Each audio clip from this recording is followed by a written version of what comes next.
This question is from NEET 2018 examination. Statement of the problem says the refractive index of the material of a prism is √2.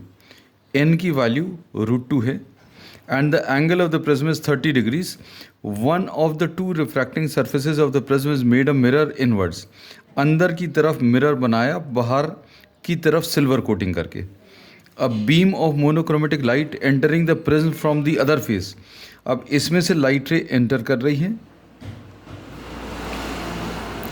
and at this surface this undergoes a refraction and strikes on this silvered surface. A beam of monochromatic light entering the prism from the other face will retrace its path after reflection from the silvered mirror if its angle of incidence on the prism.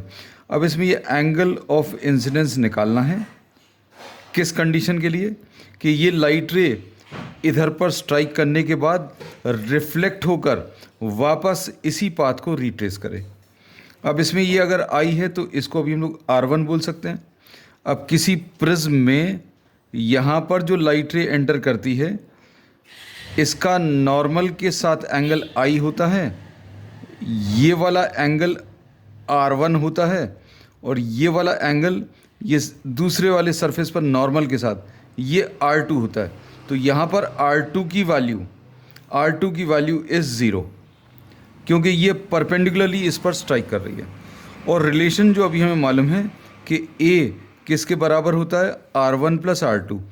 A की value 30 degrees है, R1 हम लोगों को निकालना है और R2 की value यहाँ पर 0 है तो R1 की वैल्यू 30 आ जाएगा. अब इसमें जो रिलेशन यूज़ होगा N is equal to sine I upon sine R1. यहाँ पर अभी हम लोग ने स्नेल्स लॉ अप्लाई कर दिया तो n की वैल्यू इसमें √2 है तो √2 is equal to sine I upon sine R1 मतलब साइन 30.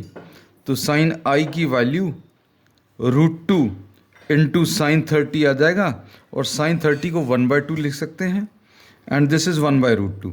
तो I की value will be 45 degrees and this is given in the second option.